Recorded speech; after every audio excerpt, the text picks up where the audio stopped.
Halo semua, halo semua, salam TJ Theo Jakobus. Hari ini gue Theo. Hari ini gue akan mereview soal pertandingan Manchester City melawan Wolves sama preview match day yang ketiga. Di match day ketiga ini kita punya Brighton lawan MU yang seru, MC lawan Leicester, Liverpool lawan Arsenal, sama ya itu doang. Menurut itulah match-match yang benar. Pertama gue akan bahas Manchester City melawan Wolves kemarin. Menurut gue Manchester City itu permainnya itu kurang bagus banget, bagus-bagus amat, biasa aja. Itu pertandingan kemarin, ya itu karena faktor keberuntungan juga sih. Kemarin Wolves itu hampir comeback juga tuh, tapi Manchester City akhirnya belajar dari kesalahan mereka yang gue pernah bilang. Manchester City ini nih kalau ngelawan tim-tim yang nggak jago, dia tuh bakal nganggap remeh. Dia kayak bilang biasa aja, makanya nurut pemain jelek. Tapi sekarang sepertinya mereka belajar loh, mereka kasih kesempatan baik muda baru untuk main, tapi penampilannya juga oke. Ya oke lah, bukannya menakjubkan, bukannya apa. Dan Wolves itu kemarin belum diperkuat sama si Nelson Semedo, tetapi Adama Traore sudah main. Tapi menurut gua Adama Traore ini walaupun berbahaya tapi bagus. Manchester City bisa menjaga dia dengan baik. Terus gol-gol yang diciptakan oleh Manchester City ini itu faktornya banyak yang untung sama banyak yang kerjasama. Coba golnya Sterling sama Foden itu menurut gua golnya lumayan karena kerjasamanya lumayan bagus, sehingga bisa gol yang seperti tipikal golnya di Guardiola. Kalau kita balik nih ke musim 2017 2018 2019 itu gol-golnya seperti gitu-gitu tuh, golnya passing atas, nyampe orang kosong, lari, passing lagi ke teman, kiper lewatin kiper, nyampe teman kosong, gol lagi. Seperti itu. Nah, udah deh. Sekarang gue pengen bahas Brighton lawan Man United. Brighton itu sebenarnya kemarin itu bermain bagus lawan Chelsea. Kalau Brighton bisa bermain kualitas dengan seperti itu, MU tuh bisa kalah abis-abisan. Coba lihat deh kemarin Chelsea lawan Brighton. Itu sebenarnya cuma karena faktor hoki sama faktor Chelsea-nya lagi beruntung. Karena kemarin itu Chelsea itu bermainnya itu cuma bertahan dan menyerang. Tapi Brighton ini nih bisa menggunakan skill-skill yang lain supaya bisa melawan Chelsea ini. Tetapi sayang saja si Brighton ini nggak masuk doang, kurang beruntung. Dan Manchester United, gue mau bahas MU. Aduh, MU ini mainnya acak-adut. 2 kali uji coba terakhir ini Aston Villa lawan Crystal Palace, kalah dua-duanya. Bahkan pas lawan Crystal Palace, pas Donny van de Beek masuk, itu baru gol. Bayangin aja, itu tim segede gitu baru bisa gol kalau ada pemain bagus masuk. Astaga, gue bingung sama nih MU ini. Kalau begini terus, MU tuh bisa jelek lama-lama, gak bisa bersaing sama City. Setidaknya kurang lah. Kemarin tuh MU tuh mainnya menyerang terus. Nyerang sini, nyerang sana, nyerang sini, nyerang sana, nyerang sini, nyerang sana. Gak masuk-masuk. Dan semua gol-gol Crystal Palace yang diciptakan oleh si Wilfried Zaha itu semuanya serangan balik. Gak ada ya golnya yang memang offensive playing, gak ada. Memang menurut statistik juga MU tuh bermain cuma 70-an%, gue lupa, tapi sebanyak itu Mas. Dan Crystal Palace itu cuma sekitar 20-30% dan bisa mencetak 3 gol. Itu menurut gue itu sang pukulan untuk tim besar sebesar MU loh. Itu sebesar MU. Kalau untuk tim kecil ya nggak masalah, tapi ini MU tim besar harusnya bisa fight back, ya setidaknya imbang atau menang sedikit tipis. Tapi gue melihat MU sekarang ini kurangnya semangat mereka tuh kurang, nggak sesemangat zamannya Mourinho, nggak sejamannya dulu lawan PSG itu loh, yang mereka bisa menang 1-3. Itu menurut gue juga oke, sama semangat juga sih. Tapi sekarang nggak ada tuh semangat kayak gitu tuh.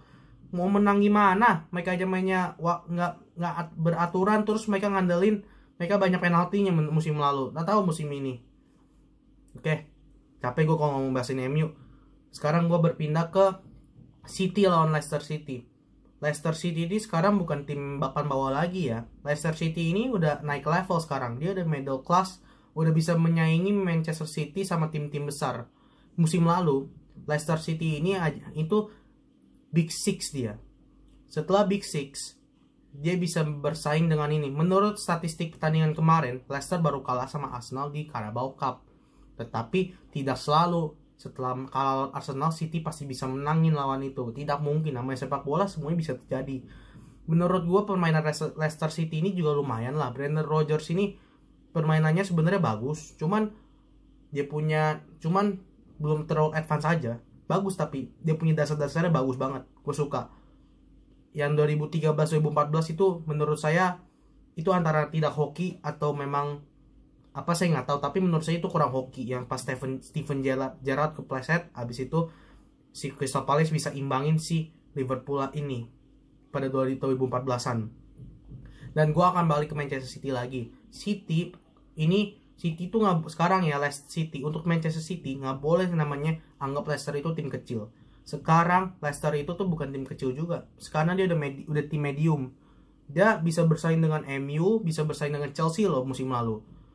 Pelatihnya juga bukan pelatih yang main-main. Pelatih yang dulu memegang Liverpool bisa hampir juara, yang hampir ngarahin tim lu Manchester City. Tim gua Manchester City. Dah. Setelah ini gue pengen bahas Liverpool lawan Arsenal. Liverpool lawan Arsenal nih kemarin baru ketemu di Community Shield yang dimenangkan oleh Arsenal di babak adu penalti. Liverpool ini menurut gua baru 2 pertandingan pas Premier League baru mulai, Liverpool itu mainnya memang benar-benar bagus. Mungkin di Community Shield itu hanya mencoba-cobain pemain-pemain muda supaya mereka dapat pengalaman lebih. Tetapi pas baru mulai EPL lawan Leeds United, lawan Chelsea, itu kelihatan semua Liverpool itu mainnya teratur, organisir. Cuman defense-nya Liverpool musim ini nggak serapi zaman dulu yang tahun 2019 2019 sama 2019-2020. Itu harus diperbaikin lagi supaya bisa bersaing dengan tim-tim yang lain. Sedangkan ini adalah Arsenal. Lawannya Arsenal. Arsenal sekarang menurut gua udah lumayan meningkat di bawah kendali si Arteta. Arteta ini menurut gue belajar banyak sama si Guardiola waktu di City. Hebat menurut gue, pintar. Waktu itu si Arteta menolak jabatan Arsenal saat dia baru pensiun. Dia bilang belajar dari Guardiola, dan sekarang efeknya tuh sekarang. Lihat deh Arsenal belakangan ini. Mainnya konsisten banget. Walaupun kemarin menang lawan West Ham mainnya kurang bagus, tapi setidaknya mereka bisa menang, 2 kali menang dalam EPL, 2 pertandingan EPL pertama. Mungkin kita nggak ada yang tahu. Mungkin saya ngomong konsisten sekarang, bisa aja konsisten nantinya ke depannya nggak jalan.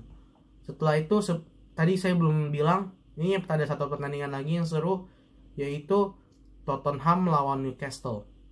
Tottenham ini timnya mediocre menurut gua, tengah-tengah. Kemarin lawan Everton kalah. Lawan Southampton ngamuk 2-5, hampir 2-6 karena offside 1. Tapi Newcastle ini itu tim yang kurang bagus musim kemarin.